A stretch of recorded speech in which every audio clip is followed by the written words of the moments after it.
Hello students, welcome to Vidyasthanam classes. In our today's class we are going to discuss about union budget. जैसा कि आप सभी जानते हैं, इस साल का यूनियन बजट लोकसभा में पेश किया जा चुका है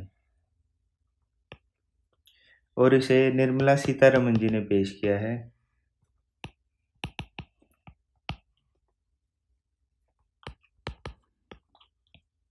निर्मला सीतारमण जी जो कि हमारी फाइनेंस मिनिस्टर हैं।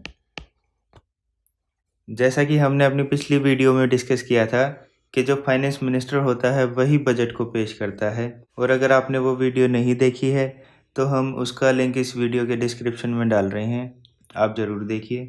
इस साल का जो बजट है वो कौन सी तारीख को पेश किया गया है? वो पेश किया है 1 Feb 2022 को। आइए जानते हैं इस साल के बजट के बारे में। इस साल जो बजट पेश किया है उससे एक्सपेक्ट किया जा रहा है जो इंडियन इकोनॉमी है वो 9.2% तक ग्रोथ रेट को अचीव कर सकती है। इस बार जो बजट पेश किया है उसमें मेनली 4 पिलर्स पे फोकस किया है। Number 1 is inclusive development. Inclusive development का मतलब है समानता के साथ विकास को बढ़ावा देना। जितनी भी फैसिलिटीज़ हैं जैसे कि एजुकेशन, हेल्थ, इलेक्ट्रिसिटी, ये सभी सुविधाएं जो है सभी वर्गों को उपलब्ध कराई जाए। Next is productivity enhancement. इसमें जो है मेनली प्रोडक्शन फैक्टर पे फोकस किया जाएगा। जितने ज़्यादा से ज़्यादा हो सकेगा प्रोडक्शन को एनहेंस किया जाएगा, बढ़ावा दिया जाएगा, जिससे जो है अनएम्प्लॉयमेंट ख़त्म होगी और जॉब्स इंक्रीज होंगी। Next is energy transition. Energy transition में मेनली फोकस किया गया है रिन्यूएबल सोर्सेज को यूज़ करने के लिए। रिन्यूएबल सोर्सेज को यूज़ करेंगे और उससे एनर्जी जो है वो प्रोड्यूस करेंगे। नेक्स्ट इज क्लाइमेट एक्शन और एनर्जी ट्रांजिशन। अगर इन दोनों को अच्छे से देखा जाए तो इन दोनों का जो मेन पर्पस है वो है कार्बन एमिशन को कम करना। कार्बन एमिशन को रिड्यूस करना। The recent budget gives a blueprint of economy from India at 75 to India at 100। ये जो बजट है इसने आने वाले 25 सालों में इकोनॉमी इंडिया की कैसी रहेगी उसका ब्लूप्रिंट अभी से ही तैयार कर लिया है। इंडियन बजट, जैसा कि हम पहले पढ़ चुके हैं कि बजट जो है वो एक एस्टिमेशन होता है इनकम का और एक्सपेंडिचर का। इनकम मीन्स हमारे पास कितने पैसे आए हैं और एक्सपेंडिचर मीन्स कितना हमने उसमें से खर्च कर दिया है। 35% जो है हमारे पास बोरोइंग होती हैं, 16% जीएसटी से आता है, 15% जो है वो इनकम टैक्स से आता है हमारे पास, 2% नॉन डेप्ट कैपिटल रिसिप्ट, 15% जो है कॉरपोरेट टैक्स से आता है हमारे पास, 5% कस्टम से आता है, 7% यूनियन एक्साइज ड्यूटी से आता है और 5% ही जो है वो नॉन टैक्स रेवेन्यू से आता है। ये तो हमारी होगी इनकम्स। अब हम एक्सपेंडिचर्स देख लेते हैं। 8% जो है हम डिफेंस के लिए यूज़ करते हैं। 8% सब्सिडीज़, जो भी हमारी इनकम है वो 8% जो है वो सब्सिडीज़ में यूज़ हो जाती है। 17% स्टेट टैक्स एंड ड्यूटीज़ में यूज़ हो जाती है। 9% सेंट्रली स्पॉन्सर्ड जो स्कीम्स होती हैं उनमें यूज़ हो जाते हैं 9%, और 15% सेंट्रल सेक्टर स्कीम्स जो होती हैं उनमें। 4% जो है हम पेंशन वालों के लिए यूज़ करते हैं। 10% जो है फाइनेंस, कमर्शियल एंड ट्रांसफर्स में यूज़ हो जाते हैं। और अब अगर देखा जाए तो सबसे ज़्यादा जो है हमारा 20% एक्सपेंडिचर है जो कि इंटरेस्ट पेमेंट में यूज़ होता है। जो भी हमने बोरोइंग्स ली हुई हैं जैसे कि वर्ल्ड बैंक से या अदर कंट्रीज से, उनकी जो इंटरेस्ट पेमेंट में जो एक्सपेंडिचर होता है वो हमारा लगभग 20% के आसपास हो जाता है। No change in tax slab. इस बार जो है टैक्स स्लैब में कुछ भी चेंज नहीं किया है, जो पहले था वही अब है। जैसे कि 2.5 लाख रुपए तक कोई भी टैक्स नहीं देना। अगर 2.5 लाख से ऊपर है और 5 लाख तक है तो 5% टैक्स लगेगा, और 5 लाख से अगर ऊपर है और 10 लाख तक तो 20% टैक्स लगेगा और 10 लाख से ऊपर 30% टैक्स लगेगा। इंडिया फिजिकल डेफिसिट, इस बार जो फिजिकल डेफिसिट है वो हमारा 6.8% ऑफ जीडीपी है और 18 में 3.5 था, 19 में 3.4 था, 20 में 4.6 था और 21 में 9.5 था फिजिकल डेफिसिट, और इस बार जो है 6.8% है जीडीपी का। नाउ इस बार जो बजट पेश किया है उसमें कितना फंड किसको अलोकेट किया है उसके बारे में अब हम डिस्कस करेंगे। 40 लाख करोड़ अप्रोक्स जो है फंड एलोकेट हुआ है इस बार बजट में। सो मिनिस्ट्री ऑफ फाइनेंस के पास जो है 15,38,779 करोड़ रुपीस एलोकेट हुआ है। डिफेंस सेक्टर में 5,25,116 करोड़ रुपीस एलोकेट किया है। रेलवे में 1,40,367 करोड़ रुपीस एलोकेट किया है। एजुकेशन सेक्टर में देखा जाए तो 1,04,277 करोड़ रुपीस एलोकेट किया है। हेल्थ मिनिस्ट्री में 86,200 करोड़ रुपीस एलोकेट हुआ है। जल जीवन मिशन जो कि एक स्कीम है सरकार की, उसमें 86,189 करोड़ रुपीस एलोकेट किया है। वुमेन एंड चाइल्ड डेवलपमेंट, इनके लिए 25,172 करोड़ रुपीस एलोकेट किया है। Micro small and medium enterprises के लिए जो है 21,422 करोड़ रुपीस एलोकेट किया है। लेबर एंड एम्प्लॉयमेंट मिनिस्ट्री के लिए जो है 16,893 करोड़ रुपीस एलोकेट किया है। पावर मिनिस्ट्री के बारे में अगर बात की जाए तो 16,074 करोड़ रुपीस एलोकेट किया है और ministry of commerce and industries के लिए जो है 14,421 करोड़ रुपीस एलोकेट किया है। तो total budget for this year is 39,44,908 crore rupees. तो टोटल जो इस बजट में जो फंड एलोकेट किया it is near about 40 lakh crore approx.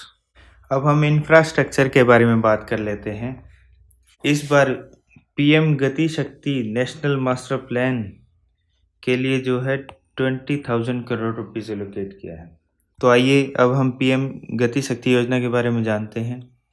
PM गति शक्ति योजना ये एक नेशनल मास्टर प्लान है जिसके अंदर एक ही डिजिटल प्लेटफॉर्म पे मल्टी मॉडल कनेक्टिविटीज़ की जाएंगी।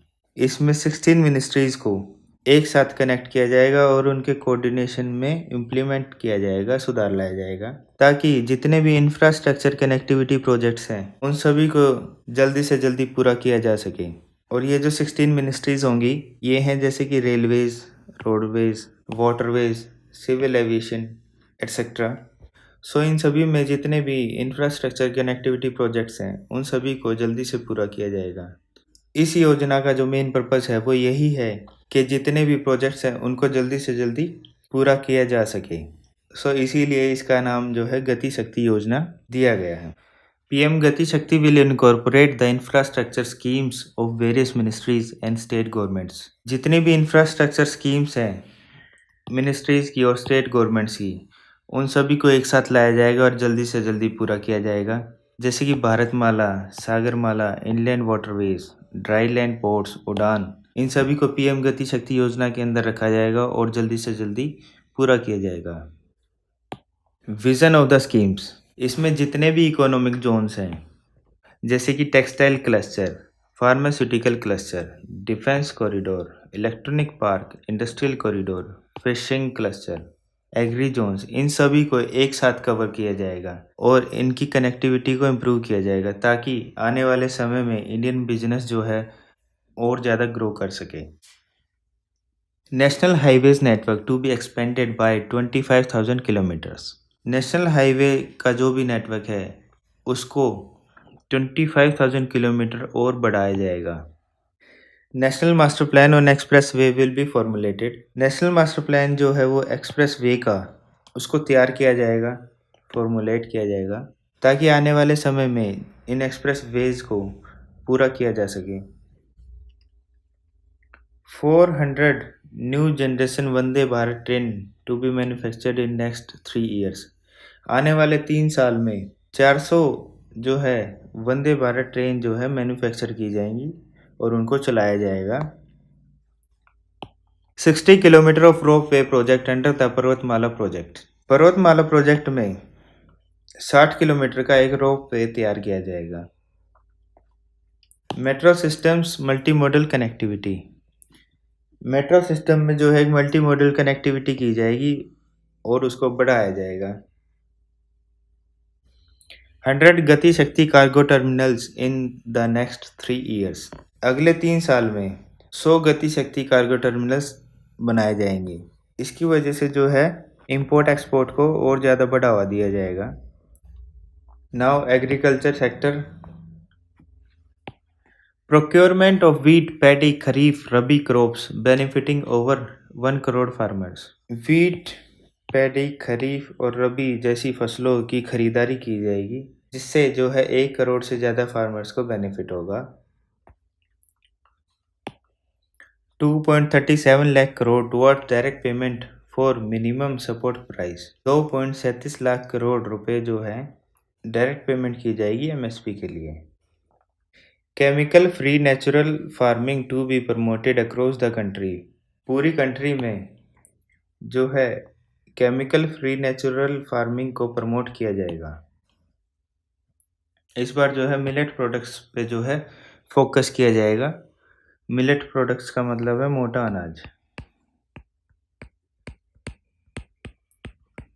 मोटे अनाज की जो खेती है इस बार उसको बढ़ावा दिया जाएगा। मोटा अनाज जैसे कि बाजरा।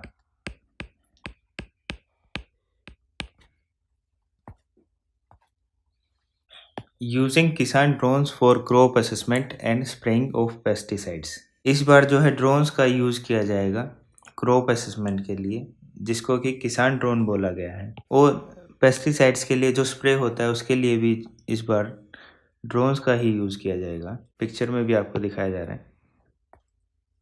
केन Betwa river linking project at a cost of 44,000 crore to benefit 9 lakh hectare of farmer land. Ken Betwa river linking project है एक, जिसमें जो है बेतवा रिवर और केन रिवर जो है दोनों को लिंक किया जाएगा। ये दोनों जो रिवर हैं वो यमुना के ट्रिब्यूटरी हैं, यानी कि यमुना की ये सहायक नदियां हैं। After the completion of this project 9 lakh hectare of farmer land जो है उनको फ़ायदा हो जाएगा। इस प्रोजेक्ट की कंप्लीशन के लिए जो एक कॉस्ट एस्टिमेट की गई है वो है 44,000 crore rupees. Now education. Digital university will be established and to be made in different Indian languages. Digital universities को इस्टेब्लिश किया जाएगा और उसमें जो है डिफरेंट इंडियन लैंग्वेजेस को यूज़ किया जाएगा ताकि जो भी स्टूडेंट उसको यूज़ करें उनको स्टडी करने में कोई भी प्रॉब्लम फेस ना करनी पड़े और आसानी से टॉपिक जो है समझा जा सके। ये जो है ईजिली अंडरस्टैंडेबल होगी। ये जो डिजिटल यूनिवर्सिटी का जो कॉन्सेप्ट है केरला ने इसे स्टार्ट कर दिया है। 1 क्लास 1 टीवी चैनल। जैसा कि आप सभी जानते हैं ड्यू टू कोविड-19 स्टूडेंट्स को जो है बहुत ही लॉस हुआ था एजुकेशन में, क्योंकि स्कूल्स और कॉलेजेस सब बंद थे। अब उस लॉस को कवर अप करने के लिए जो है 1 क्लास 1 टीवी चैनल जो है स्टार्ट किया गया, जिसके अंदर जो है 12 to 200 टीवी चैनल्स जो है वो प्रोवाइड किए जाएंगे जो हर एक रीजनल लैंग्वेजेस में होंगे, ताकि स्टूडेंट्स को समझने में आसानी रहे, कोई प्रॉब्लम ना आए और जो ये लॉस है उसको कवर अप किया जा सके। Now defence sector. 68% capital procurement budget year marked for domestic procurement. 68% जो कैपिटल प्रोक्योरमेंट बजट है उसको डोमेस्टिक प्रोक्योरमेंट के लिए ईयर मार्क्ड किया गया है। इससे डिफेंस सेक्टर में जो है एक बूस्टअप आएगा।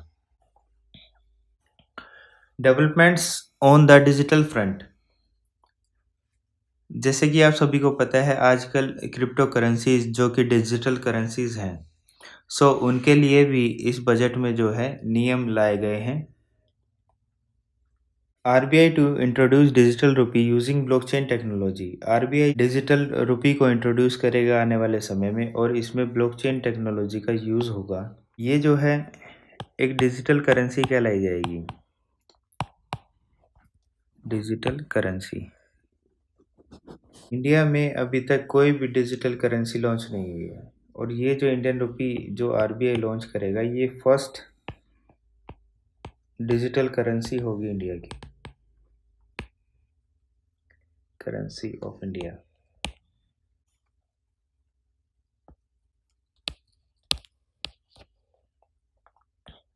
Now virtual asset to be taxed at 30%। ये जो डिजिटल करेंसीज हैं इन पे गवर्नमेंट ने 30% का टैक्स लगाया है। Gift of virtual asset will be taxed at the receiver's and.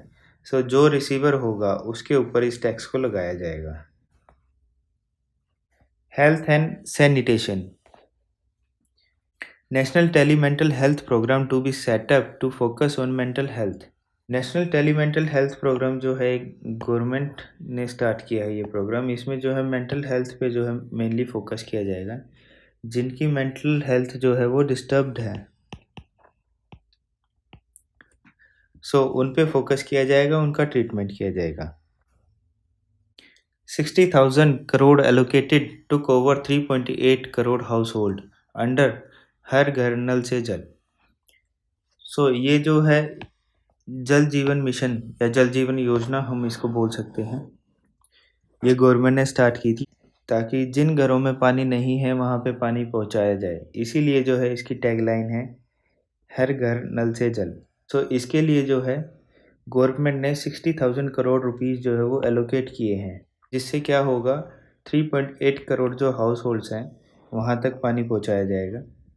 आज हमने पढ़ा कि जो यूनियन बजट था 2022 से 2023 वाला, उसमें गवर्नमेंट ने किस किस सेक्टर को कितने कितने रुपीज़ एलोकेट किए हैं और उनसे आने वाले समय में क्या क्या फ़ायदे होंगे, उन सब के बारे में हमने पढ़ा है। आज हमारा टॉपिक यहीं पे फिनिश होता है। We will meet in next class. Have a nice day.